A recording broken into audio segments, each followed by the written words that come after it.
Hola a todas y todos, bienvenidos a este espacio de Nuestra Agenda, un espacio del Canal 2, el canal de Nuestra Gente, donde, bueno, venimos a conversar con un invitado especial el día de hoy. Se trata de José Roosevelt Lugo. Él es presidente de la Unión Sindical de Encali, UCE. Está acá con nosotros, ha querido venir a charlar pues para comentarnos algunas cosas específicas, complejas, que ahí iremos tratando, iremos charlando con él.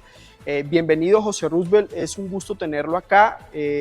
Bueno, 26 años al frente de Encali, con Encali en el sindicato. Cuéntanos sobre esa trayectoria suya en Cali. Bueno, muchas gracias por la oportunidad. Saludo a todos los televidentes.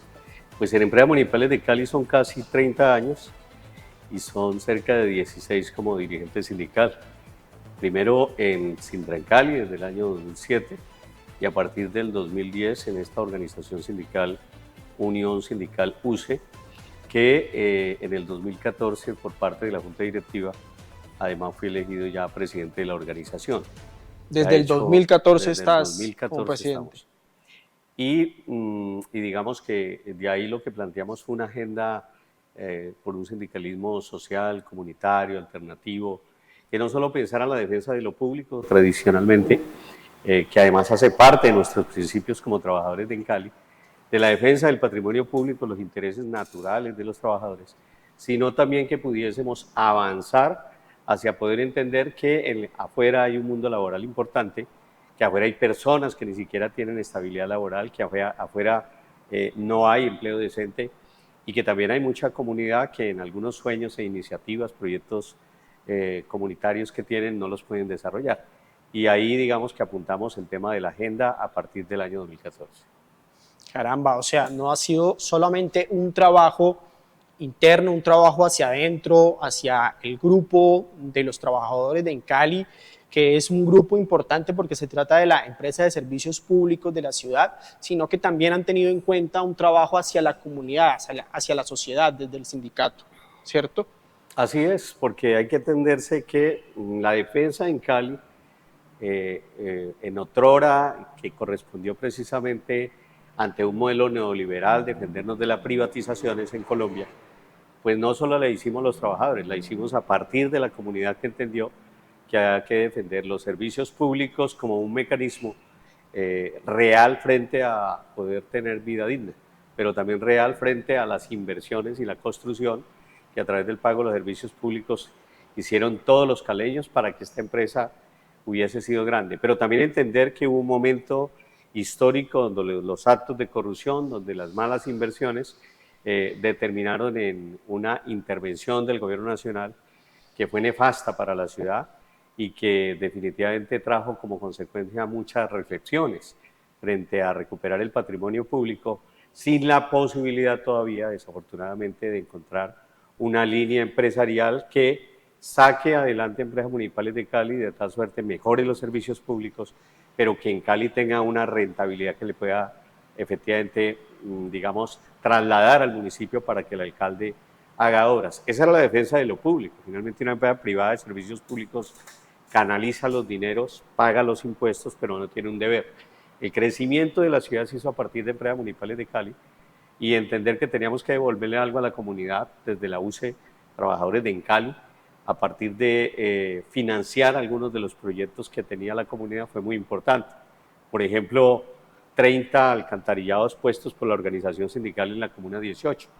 Por ejemplo, hacer transformación de lodos en una petara alterna a la que tenemos nosotros, digamos, cerca al río Cauca, que es una petar de Montebello, que es un ejercicio comunitario que se transformó y que en esa transformación se supo que los lodos servían para hacer abonos.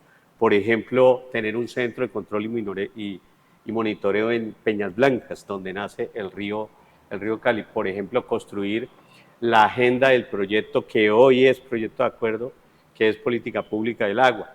Por ejemplo, el foro Agua para Todos y para Todos, que también fue visible en el tema de la ciudad y que fue un proyecto que surgió también surge desde el sindicato, se complementa con acueductos comunitarios, otras organizaciones sociales y sindicales participan del sector de aguas. Empiezan a trabajar mancomunadamente. Y eso pues queda también inscrito en el plan de desarrollo de Gustavo Petro.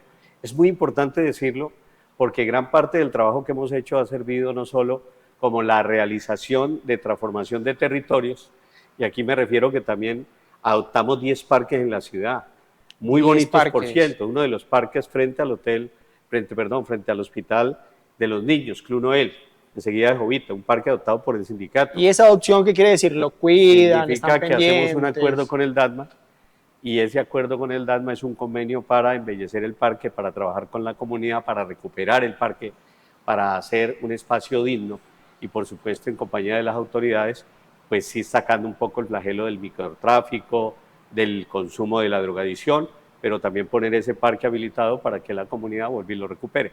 Son espacios muy importantes y en eso existían 10 convenios. Bueno, sumado a eso, el sindicato también recibió un premio en México por una iniciativa de gobernanza que tiene que ver con que creamos desde el sindicato, ahora inclusive saliendo del sindicato, pues ahí están trabajando comunidad en la Escuela de Formación de Usuarios. Nosotros en el país, y yo creo que en el mundo, no ha habido un sindicato que construya una escuela de formación de usuarios donde le dé herramienta a toda la ciudadanía para que efectivamente entienda cómo funcionan los servicios públicos.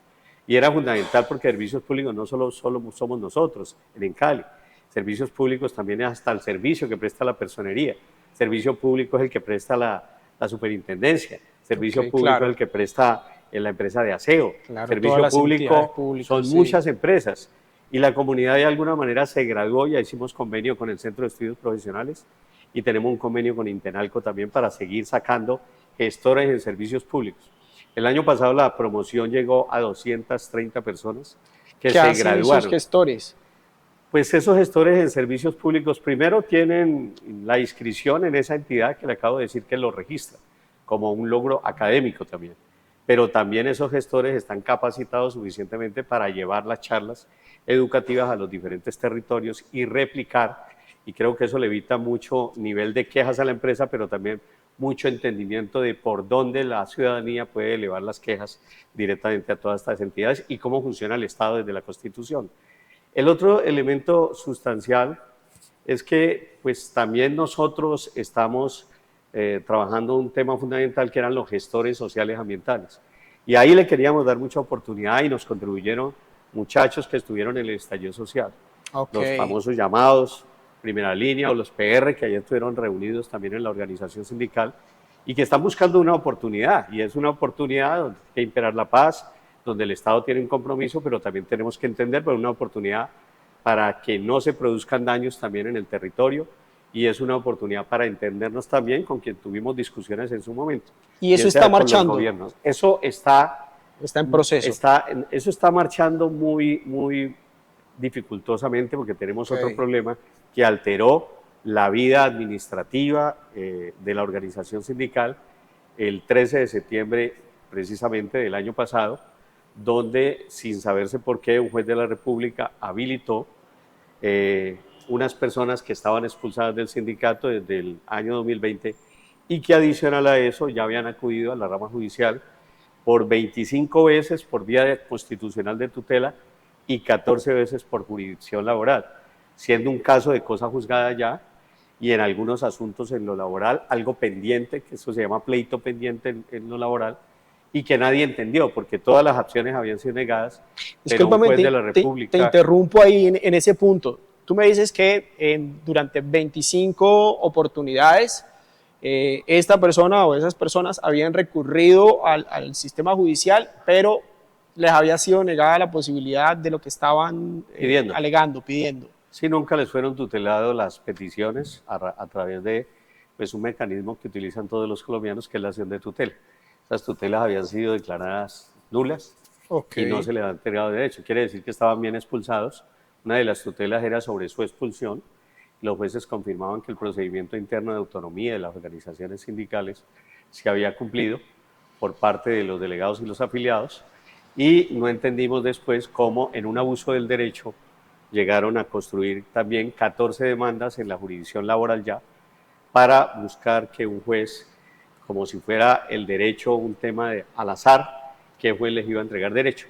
Y a fe que lo lograron, porque después de 2 audiencias previas en el juzgado séptimo laboral del circuito y en el juzgado octavo, lograron que un juez, sin saberse por qué, Omar Martínez, juez 20 laboral que tenemos denunciado por prevaricato y que estemos, por supuesto, también ante la sala de disciplina en una investigación disciplinaria, determinó en una medida cautelar, sin entrar a juicio, llamada innominada en Colombia, única, fijando una especie de antecedente judicial, entregar derechos a una junta directiva que no representaba los intereses de los trabajadores y algunas personas que ni siquiera fueron elegidas en el sindicato.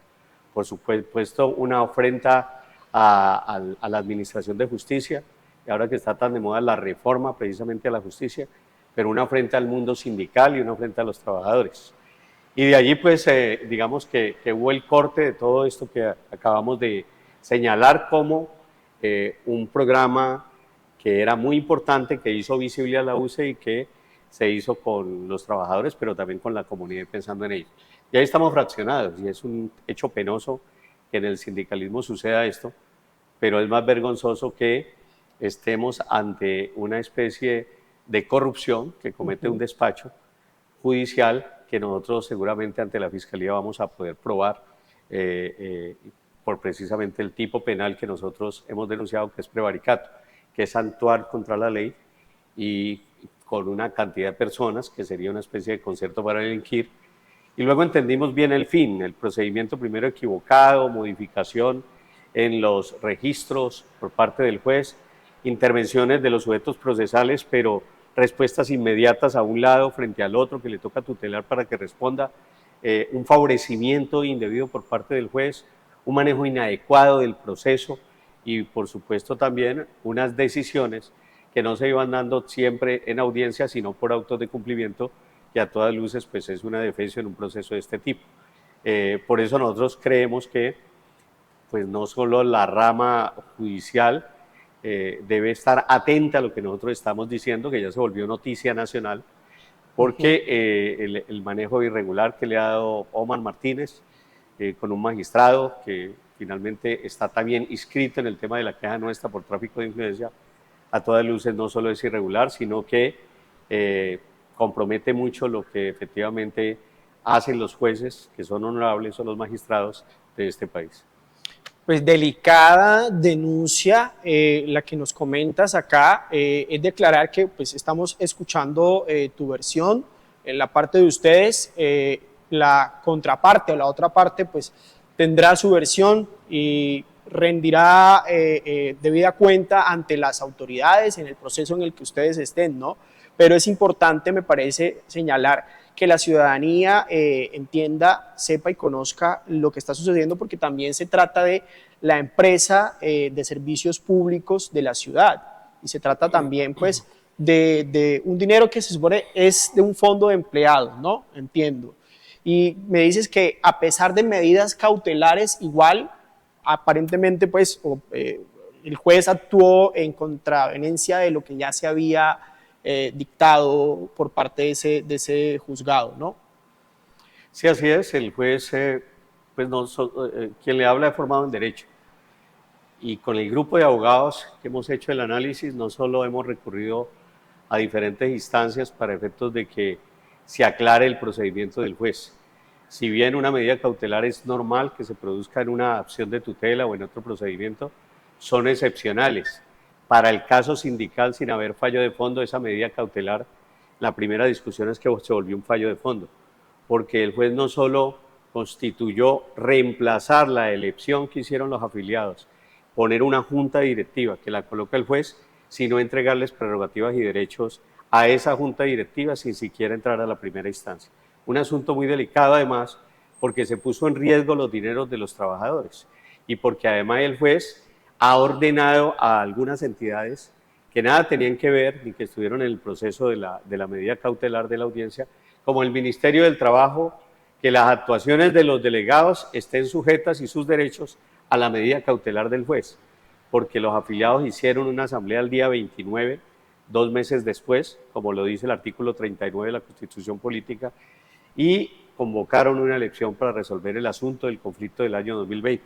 Ese es un mandato constitucional y además una posibilidad. El juez le escribió al ministerio, imposibilitando que efectivamente el ministerio certificara la nueva elección que estaba certificada por la Personería y por la Defensoría del Pueblo. El Ministerio Público participó como veedor. Quiere decir que no hay una contradicción a que se hicieron actos ilegales y participamos quienes estábamos en conflicto.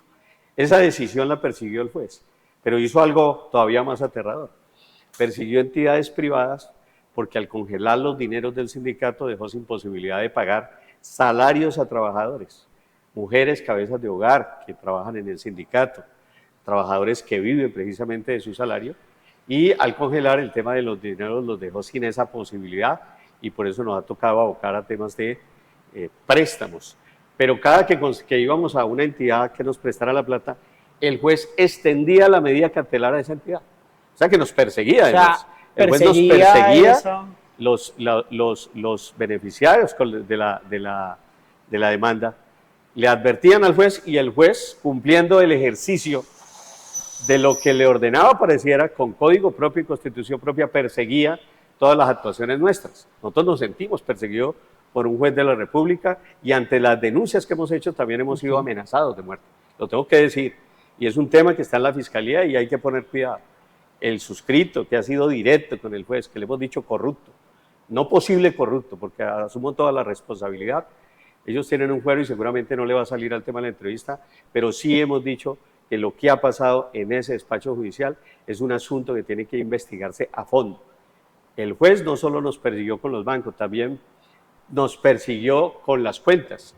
Las cuentas le ordenó en Cali, que son cerca de 1.000 millones de pesos, que le entregara el dinero a unas personas que provisionalmente tienen una medida sin saber que falla la segunda instancia de fondo. Quiere decir, garantizó que les entregaran un dinero, un asunto, pues por supuesto, más preocupante, porque uno entendería que cuando en Cali hizo un depósito judicial, en este caso de los conflictos, cuando hay temas económicos, van directamente a un depósito judicial al Banco Agrario, pero esta vez el juez, el depósito judicial se hizo en el Banco Agrario, pero a nombre del juez, y el juez sin ningún tipo de reproche, a pesar de las advertencias que hay de trabajadores que le pidieron vinculación, de un acta extraconvencional que hay, de un acta firmada el 2 de octubre por los afiliados que le ordenó en Cali no entregar los dineros con firma y huella de los afiliados, el juez ordena que le entreguen a los que efectivamente sigue beneficiando él con su comportamiento en esa medida cautelar. Y les ordena que les entregue directamente los dineros que están en una cuenta del Banco Pichincha. Son asuntos a propósito. ¿Cuándo se ordenó esa entrega? ¿Hace cuándo? Hace más o menos 15 días se ordenó la primera entrega, que eran casi 300 millones de pesos, y hace una semana, la semana anterior, ordenó que le entregaran cerca de 1.000 millones de pesos. Quiere decir, se están comprometiendo y le hemos dicho a la empresa, a la administración de Cali, ustedes son solidarios de la entrega de unos dineros de un grupo que acaba de ser beneficiado por un juez que no tiene plataforma sindical, que no sabe hacer sino ofrecer bonos a los trabajadores tratando de justificar la entrega o la disposición de esos dineros cuando no tienen actuaciones sindicales. Eso es por el señor Harold Biafara González, el mismo señor Biafara González que traicionó la confianza de muchos ciudadanos con el famoso comité pro revocatoria del alcalde Jorge Iván, donde la gente le entregó firmas, algunos entregaron recursos para llevar que es que una convocatoria, un comité pro revocatoria con la firma de la registraduría que nunca aparecieron en el tema de la firma. Estamos hablando de la misma persona que también se postuló en el mes de junio a ser candidato a la gobernación del Valle y además hizo un video, candidato por el M19, decía que era candidato y era servidor público, sin renunciar a la empresa. Y estamos hablando de la misma persona que locatarios del Centro Comercial Panamá lo denunciaron por tener una empresa denominada Guacol para hacer tráfico de influencias y atender servicios públicos, cobrando plata a través de una abogada y quedándose con los locales de estas personas. Eso está en la personería, eso está en la procuraduría, eso está en la fiscalía. Así las cosas, pues aquí lo que yo estoy denunciando no es un hecho nuevo, estoy denunciando a una persona que tiene un actuar fraudulento, que alguien seguramente políticamente lo está protegiendo y que seguramente también con todo lo que nosotros observamos han penetrado inclusive en la rama judicial de esta manera, hoy comprometiendo la imagen de una organización tan seria como la UCE, que pues él ha jugado no solo por los trabajadores o el patrimonio público, sino porque la ciudad le vaya mejor y que por los ciudadanos en gobernanza podamos trabajar proyectos compartidos, pero que además tiene, a partir del liderazgo y de este grupo que me acompaña a mí, pues tiene un reconocimiento internacional en México, como le acabo de decir, y de ciudades inteligentes en Francia. No estamos hablando de cualquier sindicato. Yo no estoy discutiendo un asunto personalísimo contra nadie. Yo lo que sí quiero es, primero, en razón a la justicia, que se proceda como tiene que procederse frente a un caso que estamos denunciando de corrupción. Y en razón a la reforma a la justicia, donde también lo hicimos directamente con presencia del ministro Zuna, que tomen como antecedentes la desconfianza de los ciudadanos, que además sí es sentida y justa, con lo que pasa con algunas actuaciones en la rama judicial que pues resultan bastante complejas, bastante difíciles de entender. Un ejemplo de ello, ese juez es un juez provisional puesto allí por un magistrado que también está denunciado, Jorge Eduardo Ramírez. Perdón, te interrumpo. Te estás refiriendo al juez que tomó la decisión de Omar Martínez, juez 20 laboral del circuito, para que lo sepa la comunidad caleña. Omar Martínez, y seguramente algunos de los que me están escuchando tienen procesos donde Omar Martínez, porque Omar Martínez cogió el despacho en el año 2020 con 600 demandas para descongestionar un despacho. Hoy tiene 1.227 demandas, tiene 92 vigilancias judiciales. Estamos hablando de una persona que tiene 92 vigilancias judiciales, que cogió un despacho de descongestión y que no trabaja, pareciera, y que tiene desde el 2020 represado 1.227 casos, además registrados con derecho de petición que le pedí. Pero no solo eso, el caso más importante para Omar Martínez fue el caso de la UCE, que entró el 13 de septiembre del año pasado. Quiere decir que irrespetó el orden cronológico cuando aquí no había en peligro la vida de nadie. Este era un asunto sindical que ya llevaba 27 pleitos por vía constitucional y llevaba pleitos por vía laboral donde no le han dado la razón a los demandantes. Omar Martínez le dedicó todo el tiempo, y si eso no es sospechoso, entonces ¿qué es? Todo el tiempo del mundo, y le ha dedicado todo este proceso. Ustedes lo pueden ver en el estado, que podemos entregárselo también, todo el tiempo del mundo, desde el 13 de septiembre del año pasado, 2023, en audiencia a partir de las 2 de la tarde, entregó derechos no solo a esa junta directiva, llamó a calamidad a la organización sindical, sino que su despacho tomó como prioridad 1A, por encima del resto de los derechos de los ciudadanos que esperan que él evolucione las demandas desde el 2020, el caso de nosotros para llamar a la calamidad. Pero además hace que le entreguen los dineros, o sea, pareciera que hay un afán por los dineros del sindicato, hace que le entreguen los dineros, a razón de ese, no sé, las autoridades deben investigar, porque el hecho no solo es gravísimo, sino que este tipo de comportamiento seguramente raya ya en una discusión que se está dando hoy en el país con motivo de la reforma a la justicia tan necesaria, porque todos aspiramos los ciudadanos pues a que cuando vamos o recurrimos por vía de demanda a que tengamos todas las garantías del debido proceso, las garantías a la defensa, y en este despacho judicial no hemos encontrado eso. Bueno, bastante complejo y delicado el tema, la denuncia que hace José Roosevelt acá en las cámaras del Canal 2, aquí en Nuestra Agenda. Es importante aclarar y señalar que nosotros, obviamente, por supuesto, no tomamos partido, simplemente estamos escuchando, y ustedes pues ya oyeron, y están ustedes en un proceso contra este juez y en petición de que pues se aclare el tema y de que haya, pues que sea diáfano el manejo, porque además se trata de un dinero que corresponde a los empleados de Encali, ¿no? Así es, nosotros de todas maneras vamos a obrar en derecho. Le hemos dicho al gerente, con quien hemos tenido buenas conversaciones, tenemos diálogo social, que ante el asesoramiento jurídico que le han hecho y la disposición de esos dineros, pues nosotros no vamos a permitir que los dineros se pierdan, vamos a cometer las acciones que sean necesarias, aprenderla, y seguramente también, pues una vez superado esto, tendremos que demandar la rama judicial comprometida hoy por el actuar de Omar Martínez, juez 20 laboral del circuito, que de manera sospechosa, siempre lo diré, pues atendió un asunto desde el año 2023 por encima del resto de casos que tiene pendiente, y le ha dedicado todo el tiempo del mundo hasta que efectivamente ha logrado consolidar que hasta los dineros de los afiliados y los dineros del sindicato se entreguen. Y además nos ha perseguido en todos los escenarios, asuntos que podemos mostrar no solo cuando seamos recurridos por la sala de disciplina o la jurisdicción penal, sino que son evidentes, como es evidente que hasta nos ha tocado entutelarlo para que responda a un asunto que debe resolver rápidamente, que es un control de legalidad. Ni siquiera eso hemos tenido posibilidad de hacerlo. Pero ustedes, ¿hace cuánto empezó ese tema? Porque hablabas de 27... 13 de septiembre. El 13 de septiembre, que es después que dices, del año pasado, toma el caso y se anticipa, pues, según lo que declaras, frente a otros casos que estarían ahí desde hacía mucho tiempo. Pero desde antes, ustedes venían, digamos, con un proceso, ¿desde hace cuánto? Ya habían fallado 2 procesos, el del 7º y el 8º.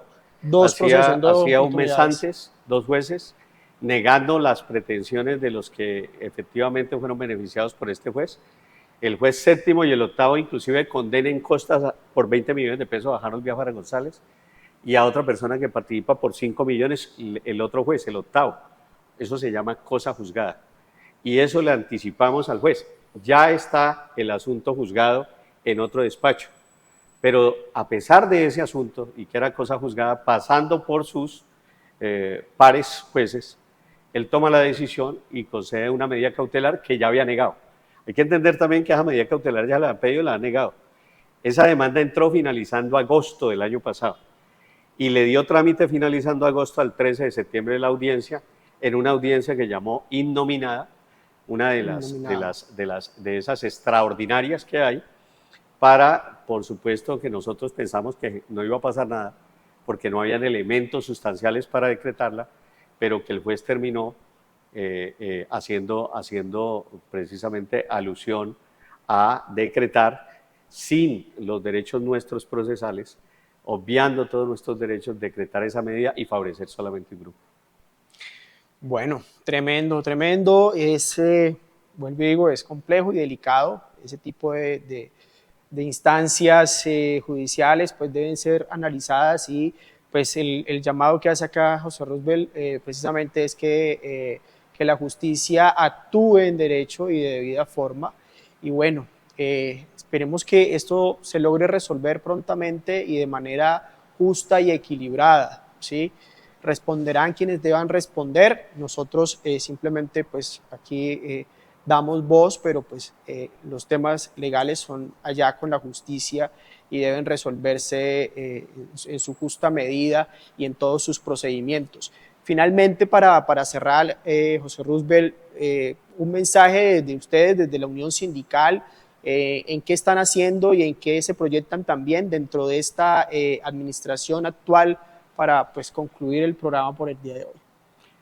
Bueno, nosotros aspiramos que muchos de los temas que ya habían sido trabajados, como el tema de la deuda en Cali con la Nación, que estos días fue noticia el día de ayer, pues ya tenga no solo la reglamentación técnica para lo que se dijo en el plan de desarrollo de condonar esa deuda que vale mucho para en Cali, además es la única deuda que tenemos, nos permita hacer obras en la ciudad, una focalización de obras reales que permita el crecimiento de la empresa. Parte de ese, digamos, de recuperar los dineros a través del Ministerio de Hacienda, pues tendrán que ver con que en Cali habilite o posibilite o estudie tener generación de energía, que no tiene. Fundamental que en Cali tenga generación de energía, porque si tenemos generación de energía, seguramente pues las mismas tarifas de los ciudadanos van a disminuir. Ese es un asunto fundamental, clave para la empresa. Poder controlar el tema de las pérdidas, hoy hay pues sistematización, el proyecto AMI no se pudo realizar, inclusive fue denunciado por las mismas organizaciones en la manera como estuvo establecido, pero ese es un tema, digamos, que se apunta hoy a tener mayor tecnología en el área de energía y poder tener un plan también que conecte directamente la recuperación de telecomunicaciones, que es un negocio que tenemos dando pérdidas y que de alguna manera también liberando un poco el flujo de caja de los procesos de pagos que teníamos con el gobierno nacional, vamos a permitirnos una inversión allí. Creo que eso es clave, hay que seguir, hay que tratar de hacer lo que nosotros hemos dicho que es la reposición del todo el tema de la tubería en diferentes sitios. A veces la gente dice, ¿por qué las calles están tan mal? ¿Por qué no pavimentan? No se puede pavimentar si no hay una reposición de la tubería que se necesita, claro, de después habría que alcantarillado, volver a y destapar. habría que mirar cómo estaban. Hemos tenido muchas dificultades para hacer eso.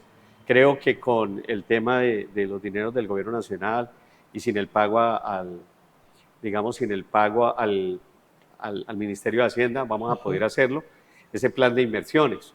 Y queremos seguir trabajando pues con la administración a través de diálogo social en todos esos proyectos, en la Escuela de Formación de Usuarios, en la recuperación de territorios, en hacer a Encali visible en cada uno de los sectores, otra vez esa Encali de la que la gente llegaba y se enamoraba, o la Encali que podía mejorar los servicios públicos en muchos territorios que por la falta de planeación de algunas administraciones también y por las necesidades de la gente ha venido creciendo.